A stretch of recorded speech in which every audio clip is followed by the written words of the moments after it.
Saudara, Sapa Indonesia Malam kembali di layar kaca Anda bersama saya Radi Saputro. Saudara, jemaah haji Indonesia mulai berdatangan ke Arafah untuk rangkaian puncak haji. Pemerintah memastikan fasilitas untuk jemaah selama puncak haji sudah dipersiapkan dengan baik. Sekitar pukul 10 pagi waktu Arab Saudi, jemaah mulai tiba di markas Arafah. Mereka langsung diatur penempatannya oleh syarikah dan dipisah tendanya antara jemaah laki-laki dan perempuan. Di markas 248 yang dikelola syarikat Rehlat wa Manafea, jemaah akan menempati setidaknya 12 tenda dalam satu markas, dengan kapasitas tiap tenda 140 hingga 300 orang. Sehingga total jemaah dalam satu markas akan mencapai 3.000-an orang. Pengelolaan jemaah saat puncak haji di Armusna memang jadi perhatian. Sebelumnya Menteri Agama Nasaruddin Umar sudah mengecek persiapan puncak haji di Arafah hingga Mina. Menak mencoba kasur yang akan digunakan jemaah di dalam tenda wukuf di Arafah, hingga mengecek toilet dan ketersediaan air. Terima kasih kepada pemerintah Saudi Arabia telah menciptakan suatu sistem yang sedemikian aman ya. Saya juga baru melihat ini bahwa ada bangunan-bangunan baru seperti tangga-tangga itu ya. Kemudian juga akses-akses yang memudahkan. Tapi itu pun juga berarti seluruh Armusna sudah 100% siap ya Pak? Dari segi siap semuanya, kemah sudah siap, kasur-kasur seperti yang Anda lihat tadi sudah siap. Tim pengawas haji DPR juga memeriksa langsung fasilitas jemaah di Armusna. Tim WAS menilai meski masih ada sedikit kekurangan, fasilitas yang disiapkan sudah lebih baik bila dibandingkan dengan tahun sebelumnya. Namun jika nanti ditemukan syarikah atau mitra pengelola haji menyediakan fasilitas tak seperti yang dijanjikan, maka DPR akan menolak penggunaan jasanya di tahun-tahun berikutnya. Jangan dipakai lagi perusahaan-perusahaan yang tidak komit, yang tidak konsisten akan apa yang mereka tawarkan. Kan dulu sampaikan proposal pasti kan ke penyelenggara haji kita ini. Nah, sehingga diputus melalui proses lelang atau apapun.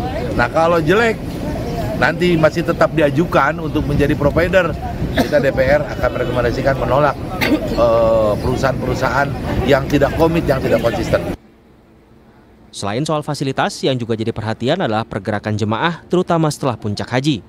Di tahun ini, pemerintah Arab Saudi membatalkan skema tanazul, di mana jemaah dimungkinkan kembali ke Mekah usai lempar jumrah di Mina. Maka pemerintah Saudi Arabia tengah malam tadi memutuskan tidak ada tanazul, tetapi diminta untuk berdiam di kemah. Dan setelah kami hitung-hitung memang karena jadi isu internasional juga kan, rata-rata mereka semua negara itu akan tanazul. Nah, dalam jalan yang tidak ada perkembangan perluasan tiba-tiba melakukan tanazul. Nanti yang jurus mau pergi melempar, yang jurus pulang dari melempar, itu susah mengatur ya. Sementara itu, jelang puncak ibadah haji 2025, otoritas Arab Saudi memperketat pengamanan, termasuk perbatasan memasuki kota Mekah dan jalan protokol. Sekitar 2 juta orang jemaah haji dari seluruh dunia akan segera memadati wilayah Arafah, Musdalifah, dan Mina selama puncak haji. Tim Liputan, Kompas TV.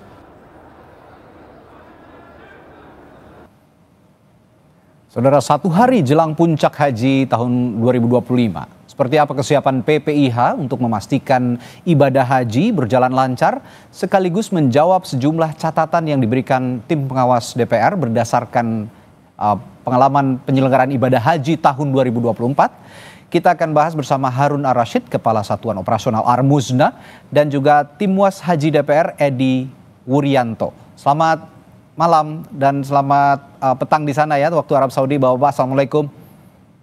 Waalaikumsalam Mas Radi Saputro. Iya. Selamat petang di sini. Iya, baik. Saya ke Pak Harun terlebih dahulu. Pak Harun, saya bertanya soal transportasi, logistik dan segala macamnya. Persiapan logistik dan infrastruktur lah tepatnya. Langkah konkret dari otoritas di sana yang telah dilakukan untuk memastikan kesiapan tenda, karpet, kasur, pendingin dan segala macamnya di Arafah, Musdalifah dan Mina. Pak Harun, bagaimana?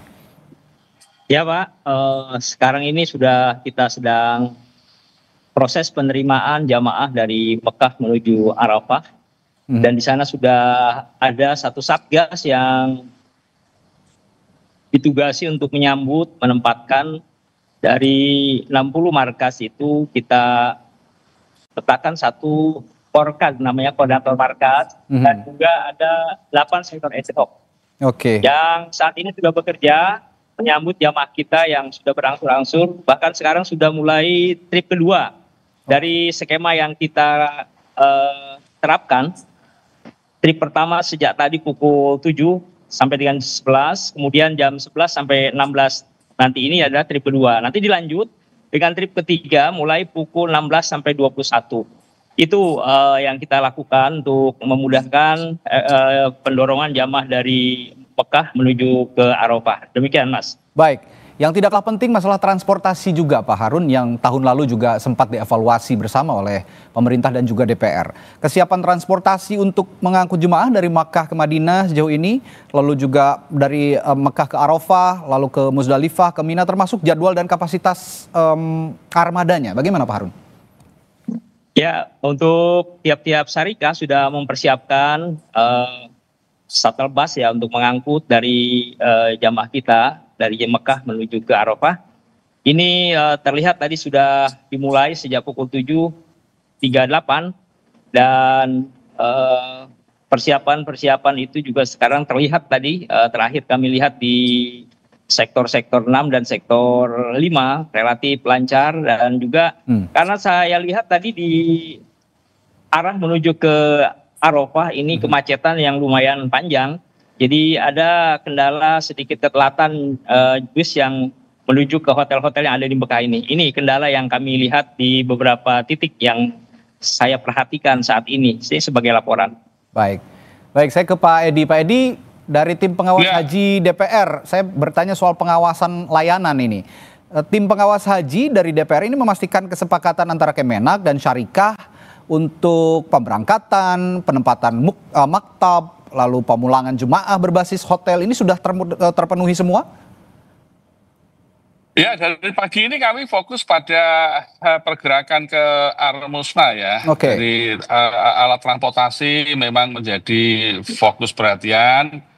Lalu juga jadwal yang molor, karena kan melayani digunakan banyak orang kan pasti kemoloran terjadi itu. Maka alat transportasi ini bis-bis yang disiapkan, ada bis yang bagus, ada dugaan bis yang ya masih mungkin bis sekolah atau apa ya, tapi secara umum masih baik lah. Hanya persoalannya memang ini soal komunikasi. Kan syarikah ini tidak mengkomunikasikan ke petugas kloter, sehingga petugas kloter ini mengalami kesulitan berkomunikasi dengan jamaah. Mungkin karena persoalan bahasa ya.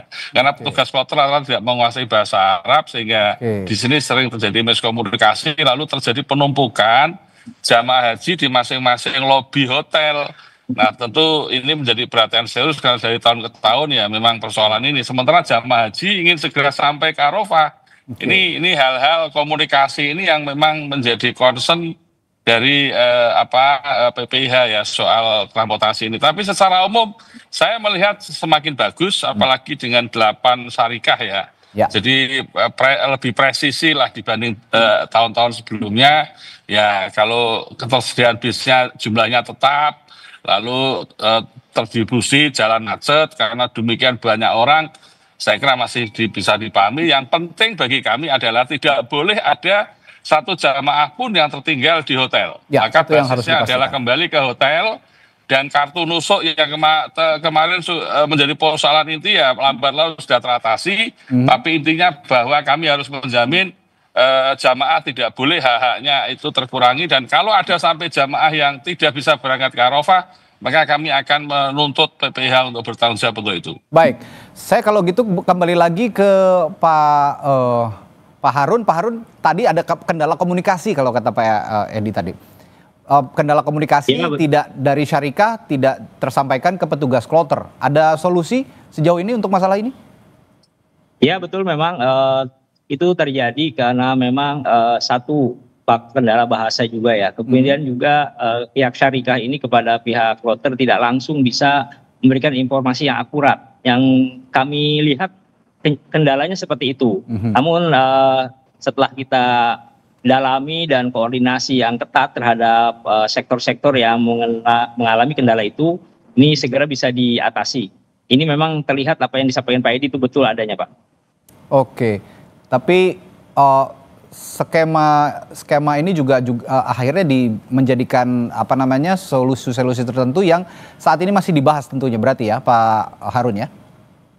Ya betul, tadi Pak Edi juga memperhatikan apa yang nanti ditugasi di hotel-hotel ini, jangan sampai ada jamaah kita yang tertinggal. Maka ada mitigasi yang sudah kami siapkan dalam pembentukan Satgas di sini, di mana petugas-petugas yang ada di sektor dengan anak buahnya untuk tidak meninggalkan hotel sebelum mengadakan penyisiran atau sweeping di tiap-tiap kamar yang menjadi hotel tanggung jawabnya. Ini yang kami lakukan untuk menjamin kepastian jamaah haji kita jangan sampai ada yang tertinggal sehingga tidak terbawa ke Arafah yang merupakan puncaknya haji. Baik. Demikian. Pak Harun, saya juga ingin bertanya soal skema pembatalan tanazul. Ini juga jadi perhatian khusus baik di tanah air maupun juga para jemaah di sana. Bagaimana saat ini situasinya? Betul.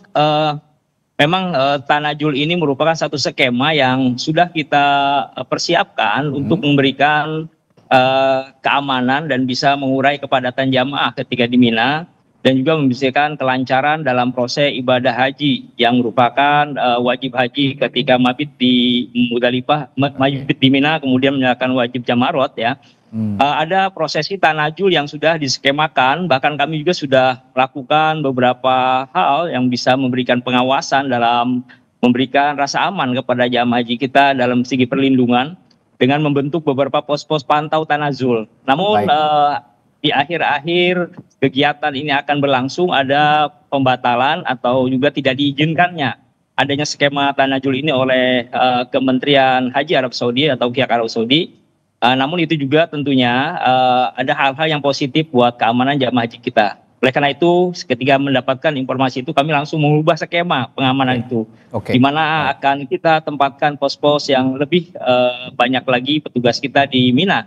Karena nanti yang tidak tanajul itu akan lebih banyak menginap atau mabit di Mina selama kurang lebih 3 malam 4 hari. Demikian skema-skema yang sudah kita persiapkan demi menjamin keamanan jamaah haji kita. Demikian. Termasuk juga untuk para lansia dan jemaah yang sakit untuk skema wukuf ini juga sudah dipersiapkan ya? Betul, ada skema wukuf yang dilakukan oleh rekan-rekan kita dari tim kesehatan dan juga ada yang namanya safari wukuf khusus. Untuk jamaah haji kita yang terkategori lansia, kemudian juga disabil, serta para pendamping, ini akan disiapkan safari khusus, wukuf khusus yang sudah kita skemakan dan sudah berjalan, tinggal pelaksanaannya besok. Semoga dengan skema-skema yang sudah kita susun ini berjalan dengan lancar. Insya Allah. Terakhir saya ke Pak Edi. Pak Edi, evaluasi insiden di Muzdalifah pada penyelenggaraan haji tahun 2024 tentu sudah dibahas di DPR dan juga oleh pemerintah. Tapi di saat ini tentu saja evaluasi-evaluasi itu terus berkembang dan pastinya akan disampaikan ke semua petugas haji. Sejauh ini apa saja yang disampaikan ke petugas haji supaya insiden serupa tidak terulang kembali di tahun ini? Ya, saya kira tanazul tadi menjadi perhatian serius ya. Jadi saya setuju dengan pemerintah Arab Saudi yang membatalkan karena dianggap persiapannya belum matang dan jangan coba-coba dengan jamaah yang demikian banyak tanpa persiapan yang matang. Maka menurut saya itu tepat. Dan yang lebih penting adalah bagaimana mitigasi setelah tanazul itu dibatalkan. Maka kami berharap perbaiki fasilitas minanya, tendanya, karpetnya, AC-nya itu loh, sehingga mereka nyaman. Lalu kelompok-kelompok yang risiko tinggi itu dengan tenaga kesehatan yang mendampingi harus betul dipantau, jangan sampai nanti dia mengalami masalah kesehatan lalu tidak terlayani dengan baik. Nah tentu itu yang berikutnya ya tentu ada yang perubahan sistem digitalisasi, nusuk. Lalu jamaah yang kesulitan masuk ini menjadi perhatian serius. Nah, tapi semuanya sudah kami sampaikan pada saat rapat dengan Kemenag, Kepala Badan, Duta Besar Dijen, Kepala Pusat Kesehatan Haji, dan mudah-mudahan ini bisa dikomunikasikan dengan baik dengan pemerintah Arab Saudi. Baik, sehingga pertanyaan kita malam ini, apakah fasilitas jemaah sudah siap? Insya Allah dengan solusi-solusi yang ditawarkan oleh bapak-bapak dan pengawasan juga yang dilakukan oleh tim pengawas DPR, semua jemaah haji kita bisa beribadah dengan tenang, dengan khusyuk, dan insya Allah mabrur semuanya kembali ke tanah air. Terima kasih bapak-bapak. Selamat petang waktu Arab Saudi, selamat malam waktu Jakarta. Sampai jumpa lagi. Assalamualaikum. Waalaikumsalam Mas Raditya Putra. Saudara, setelah jeda ada informasi dari laga Timnas Indonesia